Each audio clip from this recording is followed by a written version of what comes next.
this is the part two. I wish I could make it longer, but I'm kind of thinking about it now. This will be a maybe 5 videos, maybe. So let's get back into it. Not all careers pay the same, but if the person I'm with is really passionate about what they're doing, I admire that. That speaks a lot to me because ever since I was a kid, I always wanted to be like so rich and successful to where like my wife didn't have to work if she didn't want to. My kids could do whatever the hell they wanted to do.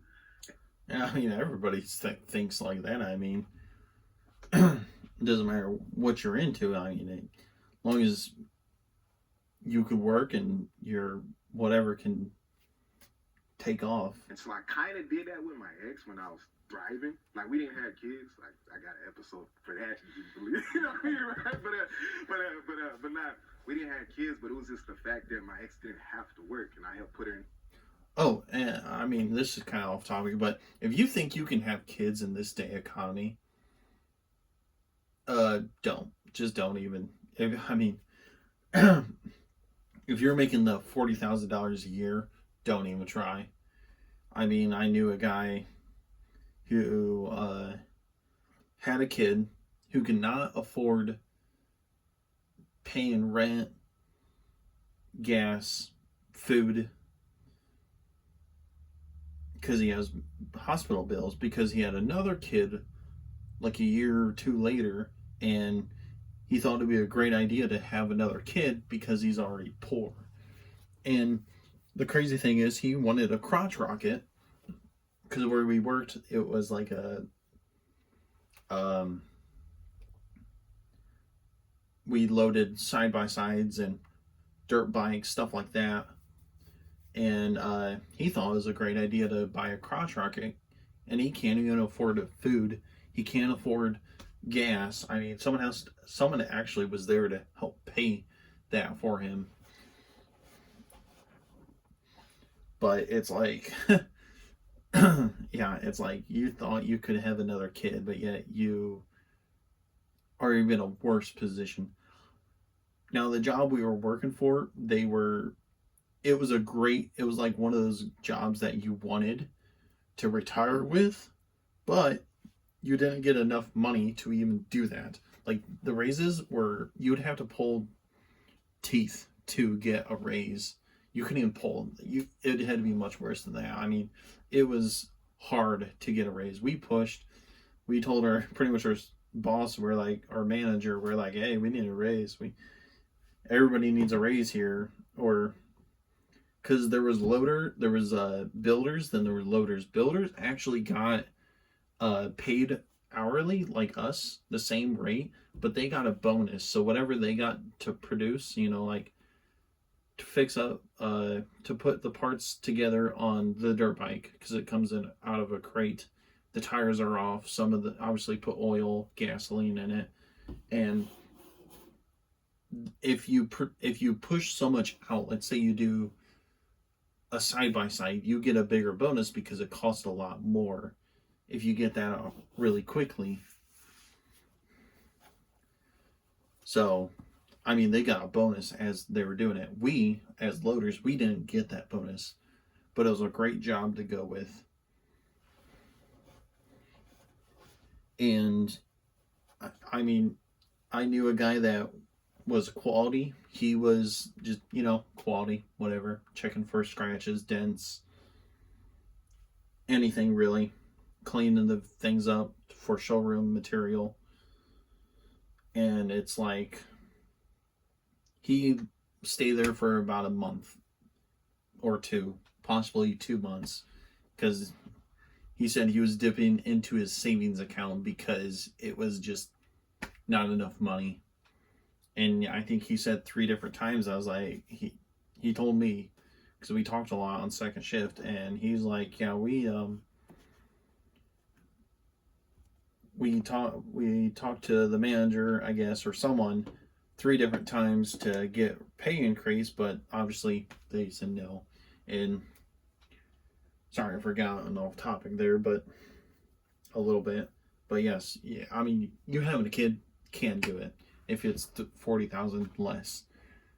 I mean, if you want to eat ramen noodles for a very long time and have the kid in very poor society, like if you want to have a kid, okay, make sure you are actually making okay $60,000. I would be okay with that. Okay, have a kid at 60,000 because you actually can afford stuff, formula, diapers, stuff like that, and then obviously future as well. So that made me feel good. I think a lot of people in relationships Had to cut that off ego real thing quick. with it.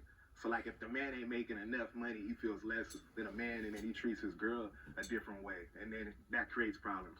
Or his girl don't respect him or treats him a different way, and then that creates problems. I think as long as you're doing what works for your relationship, like oh boy said right here, right? I think that's what matters most. It's a cultural issue. It's also like an antiquated approach, right? Like, what is the term, trad wife? Or Yeah, something? traditional. Yeah, like. Well, traditional. Yeah, yeah. Which I don't even care for. Like I don't Yeah. like, bro. Like I don't. In all my, I've been in 5 different committed relationships. But my whole thing is, I don't expect my girl to cook for me. I don't expect her to clean for me. I don't expect you to do nothing for me except be yourself. And as long as like we good, we good. No, I think what you're touching on is that, and what you've touched on as well, is there's all these different ways that relationships can work, and I think they can work in every way. I want a different relationship than what you want, but both can absolutely work, and there are pitfalls for both too, and you just have to avoid those pitfalls, of course. Yeah. You know, I'm married. I have 2 kids, and I do remember now. Right at this point, I was kind of like,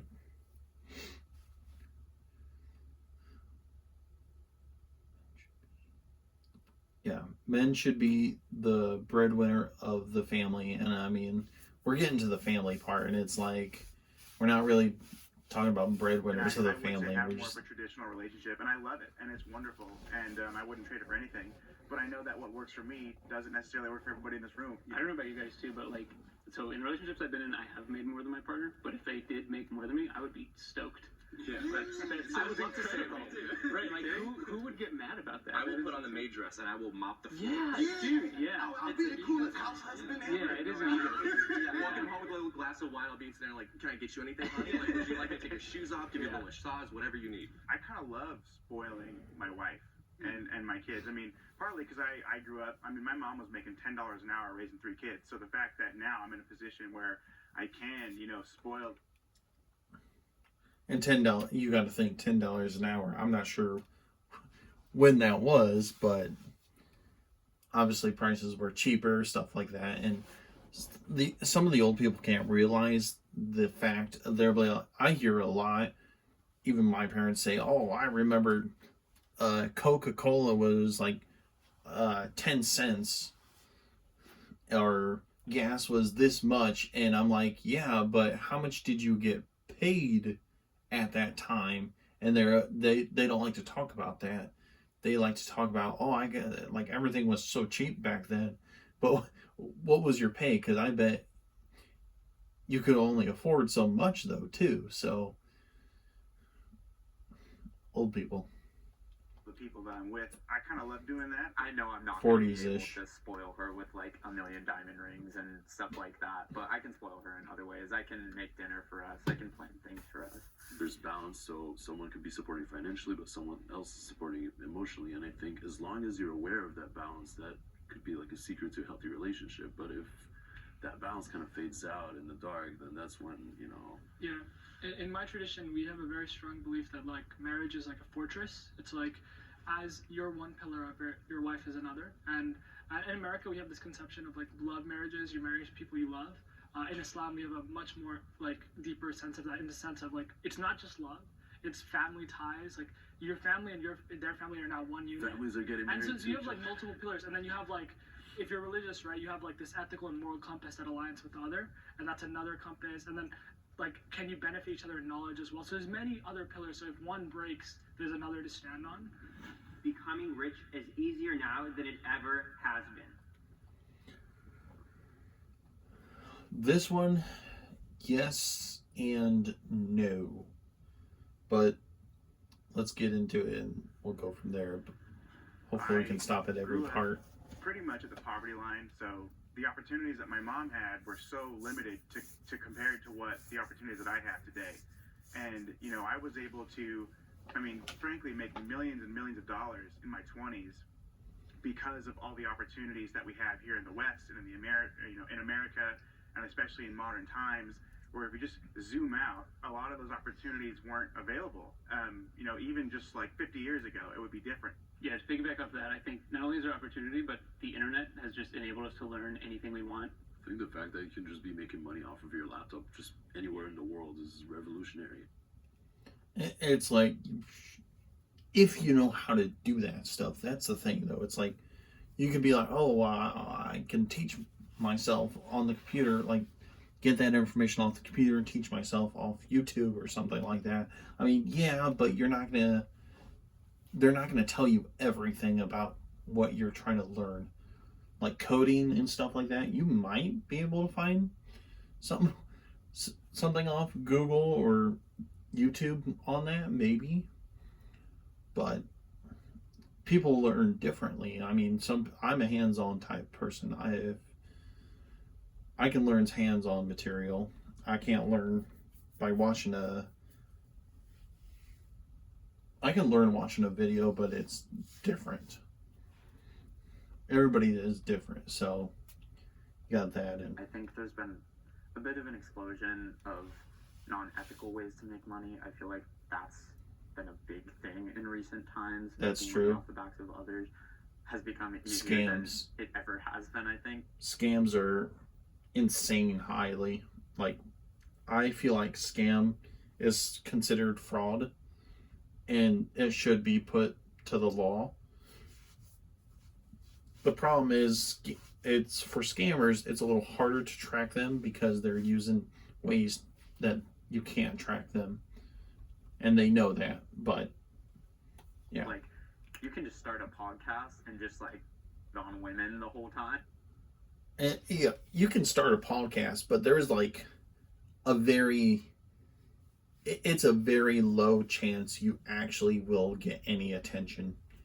It doesn't matter what you are going over. I mean, if it's a 1 in a million. I mean, like Queso even says, I mean, he's lucky. He's very lucky because he's just super lucky because not everybody can have that viral streaming platform. And then you'll just like blow up and go crazy. I think like in late stage capitalism, there are so many exploits and things you can do, and I'm not saying you guys have done that specifically. I don't know your stories, but like you can be a landlord and just start charging exorbitant amounts of rent. That's why it's so unaffordable to live, especially here in California. Like there are so many evil ways that people can make money that I think it's easier now than it ever has been if you have. Oh yeah, it's much easier. Sketching. Is a landlord always an evil way to make money to you? I like how the rich guy says that. I forget what his income was, but you could always hear that from the rich people. Like, oh, is it always? Well, yeah. Many evil ways that people can make money that I think it's easier now than it ever has been if you have sort of sketching. Is a landlord always an evil way to make money to you? Honestly, not always, but I would love to see society move away from housing being a form of investment. So I am a real estate developer, and I just bought a piece of land to build a house. The piece of land. And this is another thing I didn't know, and he will say it. I didn't know, but And just for the dirt, $735,000. Just the permitting, just like literally the fee that I had to pay to get the right to build on that property that I own, 110 grand. I know you had to have like a permit to like build, but that's a lot of money. That's insane to even put a shovel in the dirt. I mean, that's crazy. It's challenging to offer affordable housing when you're already $800,000 deep, And the problem is, it's like you technically you don't own your land. That's the problem. You don't own your land. We need to make it where you own your land and you don't have to pay taxes on it every year at the end of the year or however it works. for every acre that you own, you get taxed this much. And we need to make it where we have the land at our names, and that's what it needs to be. Instead of get paying taxes every year on it, paying the government. Haven't even put shovel to dirt. I don't put as much blame on the individual as I do on the systems. I really wish. I would love to back you up on that. So I actually have a pretty strong thesis on this. So like I bought property and stuff before, and I realized like the system just favors the rich, and the reason for that is because of interest. Like from this, once again, I tie this back to religion often, but like in Islam, it's like you're not allowed to mess with interest, and the reason for that is because it favors the rich in a way where it pulls away from economic gain from society, and it's like, hey, because I have $100,000, I can pull $1 million of leverage. Well, if you only have 10,000, you can only pull 100,000. And now what's happening today is like these companies like BlackRock and these big institutional holdings, because they already have trillions of dollars, can leverage trillions of more to buy more houses, rise. And that, yeah, that's another thing. BlackRock needs to be dealt with. I don't know who would be doing that, but BlackRock needs to be dealt with quickly, because they're buying up all the properties, and then it's making it harder because they're renting, because it's a big old thing that they have. And of course it's hard to put a law onto that and try to make it work, but BlackRock needs to be dealt with in some way, I don't know, because yeah, they're trillions of dollars. As a company, they're trillions of dollars. They have it. Rising the prices, rising the interest rates for everyone, and you guys suffer the most. And it incentivizes the most practices. Yes. Like the more you can charge, the higher interest rates you can have, the more you can do, the more you can exploit, the more you can steal, the more money you have, the more you get, the more money you'll make, and eventually you become the bank. And that's what rich people have become, you know. And I really hope that I never kind of go down that path. So it's something that even as us, like I think when you make money, like you'll see a lot of your friends kind of like you can make a lot more money if you make money, and like you have to really control yourself. That's why I also believe that making a lot of money is actually a curse in a way too. Like there are pros, yes, you can have a lot of nice things, but you also have a lot more options to do bad things, and they might not be clearly bad things, like taking a loan on something bigger, or like they're not inherently bad, but it's like they can hurt someone on the back end, and I just don't believe in that. I don't necessarily see interest as evil. I mean, there's a cost to debt, right? There's like a time value on money, as we learn. But I do think, to your point, I think that's where a government's duty is to step in and kind of put those guardrails. Yeah, like it's hard not to sometimes, but I do my best not to ever put the blame on the individual, because any individual is not going to be able to change that system that encourages this stuff. When people learn like to utilize credit in America, I don't know if they even have credit in other countries, or if it's similar to America. They do, but America is by far the biggest credit lender in the world. So yeah, right. Back in 2019, like nobody ever taught me like how to go about building credit properly, right? They don't even talk about it now. I mean, they don't talk about how to build credit in school. Hell, you can't even get a credit card because you don't have credit.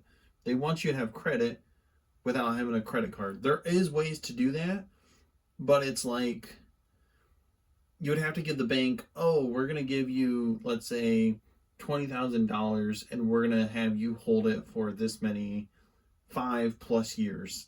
You can't touch that money at all, that